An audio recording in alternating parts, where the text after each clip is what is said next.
जब बुआ की बेटी मेरे घर आई तो मुझे बिल्कुल अंदाजा नहीं था कि आने वाले कुछ दिनों में मेरी जिंदगी में ऐसा तूफान आने वाला है जो मेरे दिल और दिमाग दोनों को हिला देगा। उसका नाम स्नेहा था। उम्र बस 21 साल, गोरा चिट्टा रंग, बड़ी बड़ी आंखें और होठों पर वो हल्की सी मुस्कान जो सीधे दिल में उतर जाए। मैं उस वक्त 26 साल का था और एक प्राइवेट कंपनी में जॉब करता था। पापा अपने काम में व्यस्त, मम्मी पूरे दिन घर के काम में लगी रहती और मेरा ज्यादातर वक्त या तो दफ्तर में बीतता या अपने कमरे में। लेकिन जिस दिन स्नेहा ने हमारे घर में कदम रखा, घर का माहौल जैसे बदल गया। वो पढ़ाई के बहाने यहाँ आई थी क्योंकि बुआ कहती थी कि शहर में रहकर अच्छे कॉलेज में एडमिशन ले ले। लेकिन मुझे लगता था कि उसके आने के पीछे कोई और वजह भी थी, क्योंकि उसकी नजरें कई बार मुझ पर ऐसी ठहर जाती कि जैसे कुछ कहना चाहती हूँ। पहले दिन तो सब नॉर्मल था। उसने मम्मी की मदद की, मेरे कमरे के सामने वाले कमरे में अपना सामान रखा और शाम को जब मैं ऑफिस से लौटा तो वो हॉल में बैठी चाय पी रही थी।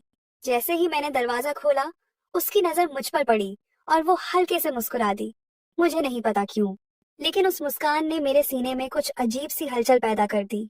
अगले दिन से मम्मी ने उसे घर के कामों में लगा दिया, लेकिन मैं नोटिस करने लगा कि जब भी मैं घर पर होता, वो इधर उधर बहाने से मेरे आस पास ही घूमती।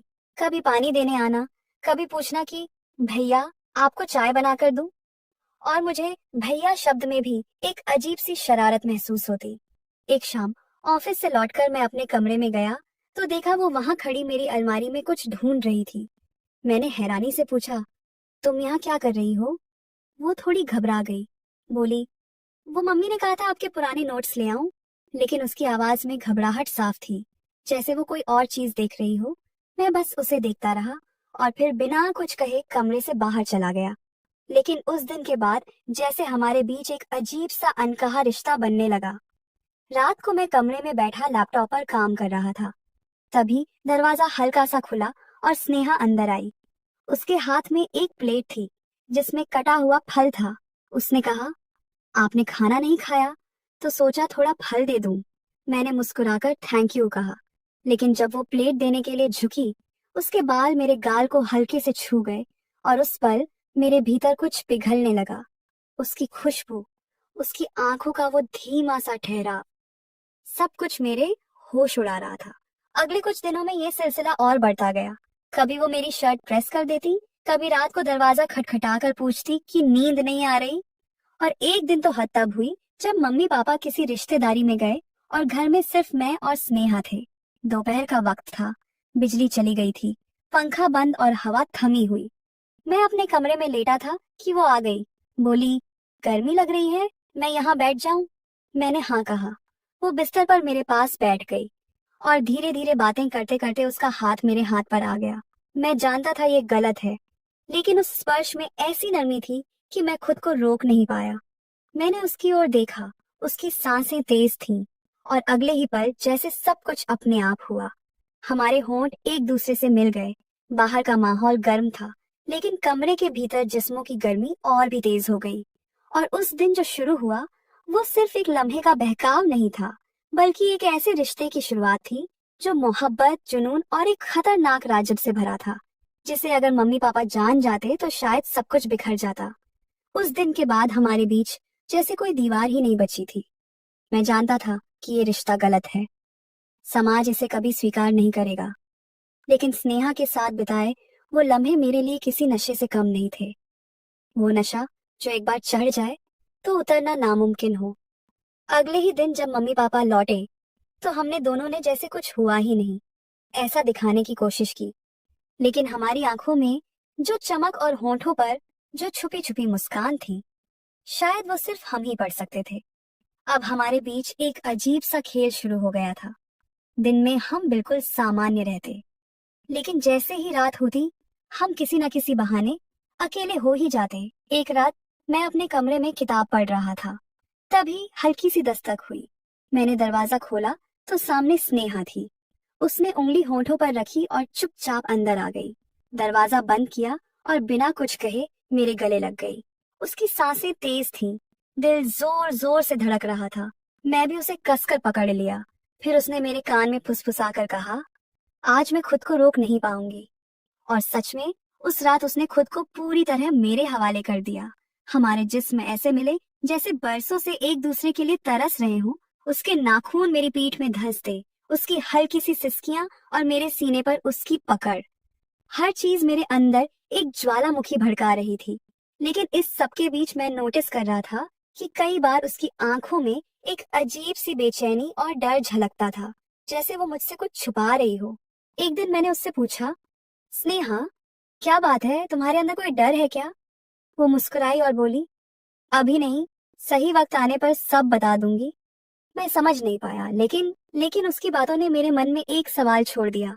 वैसे ही दिन बीतते गए, लेकिन हमारा रिश्ता और गहरा होता गया। कभी हम किचन में अचानक अकेले होते और हाथ छू जाने पर बिजली सी दौड़ जाती। कभी टीवी देखते देखते वो धीरे धीरे पास आकर बैठ जाती और मेरा हाथ पकड़ लेती। और फिर एक रात मम्मी पापा को गांव जाना पड़ा, 3 दिन के लिए। अब घर में बस मैं और स्नेहा थे। पहले दिन ही माहौल कुछ अलग था। दोपहर को उसने कहा, आज खाना हम दोनों साथ में बनाएंगे। और जैसे ही वो आटा गूंथ रही थी, उसका दुपट्टा फिसलकर नीचे गिरा।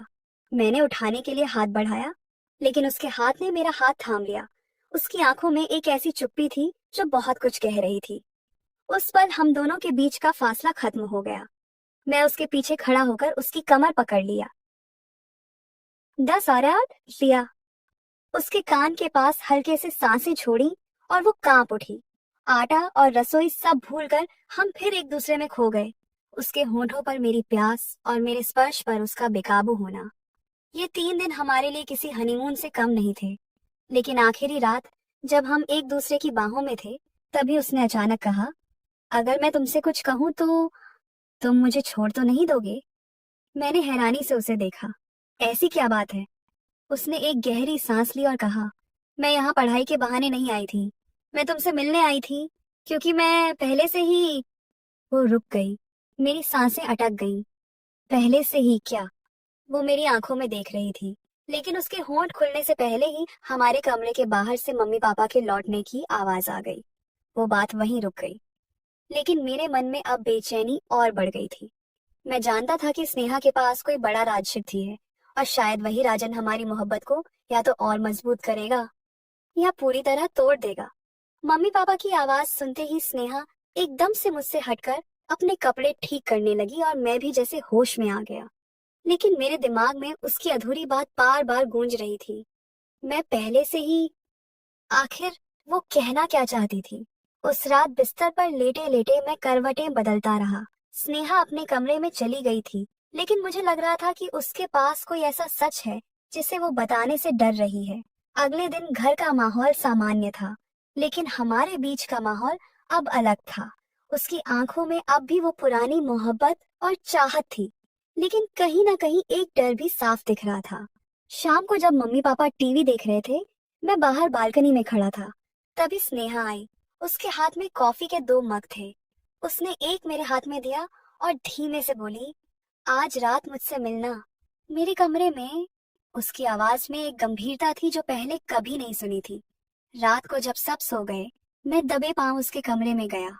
वो खिड़की के पास खड़ी थी। चांदनी उसकी त्वचा पर ऐसे पड़ रही थी जैसे चांदी की परत चढ़ गई हो। उसने मुड़कर मेरी ओर देखा और बिना कुछ कहे आकर मेरे गले लग गई। मैं उसकी गर्म सांसों को अपने सीने पर महसूस कर रहा था, लेकिन फिर उसने खुद को थोड़ा अलग किया और बोली, मुझे तुम्हें सच बताना है, लेकिन वादा करो, सुनकर मुझसे नफरत नहीं करोगे। मेरा दिल तेजी से धड़कने लगा। मैंने कहा, स्नेहा, तुम जो भी कहोगी, मैं तुम्हारे साथ हूँ। उसने एक लंबी सांस ली। उसकी आंखें भर आईं। मैं यहाँ इसलिए आई थी क्योंकि मैं पहले से ही शादीशुदा हूँ। मेरे पैरों तले जैसे जमीन खिसक गई। मैं कुछ पल उसके चेहरे को देखता रहा। ये मजाक तो नहीं हो सकता था। उसकी आंखों में आंसू थे और होंठ कांप रहे थे। मैंने कहा, क्या? वो रोते हुए बोली, 1 साल पहले पापा के कहने पर मेरी शादी हुई थी, लेकिन मेरा पति, वो बहुत बुरा इंसान था। शराब पीकर मुझे मारता पीटता था, मुझ पर शक करता था। मैंने सब सहा, लेकिन एक दिन वो हद पार कर गया। मैंने मायके आकर तलाक की मांग की, लेकिन पापा ने मुझे घर में बंद कर दिया और फिर मैंने किसी तरह बुआ से बात करके यहाँ आने की इजाजत ली ताकि मैं तुमसे मिल सकूं। मैं अब भी समझ नहीं पा रहा था, लेकिन मुझसे क्यों उसने मेरे हाथ पकड़ लिए। क्योंकि मैं तुम्हें कॉलेज के समय से चाहती थी। जब तुम गांव आए थे तो मैं तुम्हें पहली बार देखी थी और तभी से तुम मेरे दिल में बस गए थे। मैंने सोचा अगर मैं यहाँ आई तो शायद तुम भी मुझे अपना लोगे। उसकी बातें सुनकर मेरा दिल भारी हो गया, लेकिन साथ ही मेरे भीतर एक अजीब सी जलन उठी। वो पहले किसी की पत्नी रह चुकी थी, ये सोचकर एक कसक हुई, लेकिन उसकी आंखों में सच्चाई और उसकी पीड़ा ने मेरे सारे सवाल दबा दिए। मैंने उसे अपनी बाहों में भर लिया और कहा, तुम अब मेरे साथ हो, बाकी कुछ मायने नहीं रखता। उस रात हम दोनों ने ऐसे एक दूसरे को थामा जैसे कल ना हो। उसके आंसू, उसका दर्द और हमारी चाहत सब मिलकर एक ऐसा रिश्ता बना रहे थे जिसे कोई तोड़ नहीं सकता था। लेकिन मुझे अंदाजा नहीं था कि स्नेहा का अतीत इतना आसान नहीं है और उसका वो पति, वो उसे ढूंढते ढूंढते हमारे शहर तक आ चुका है। उस रात के बाद हमारे बीच कोई झिझक नहीं रही। हम अब सिर्फ जिस्मानी नहीं बल्कि दिल से भी एक दूसरे के साथ बंध चुके थे। लेकिन स्नेहा के अतीत का साया अब भी हमारे आसपास मंडरा रहा था। अगले ही हफ्ते अजीब घटनाएं शुरू हुई। कोई घर के बाहर खड़े होकर घंटों देखता, गली के कोने पर एक बाइक वाला रोज शाम को आता और उसी वक्त गायब हो जाता। मैंने इस बारे में स्नेहा से कहा तो उसका चेहरा पीला पड़ गया।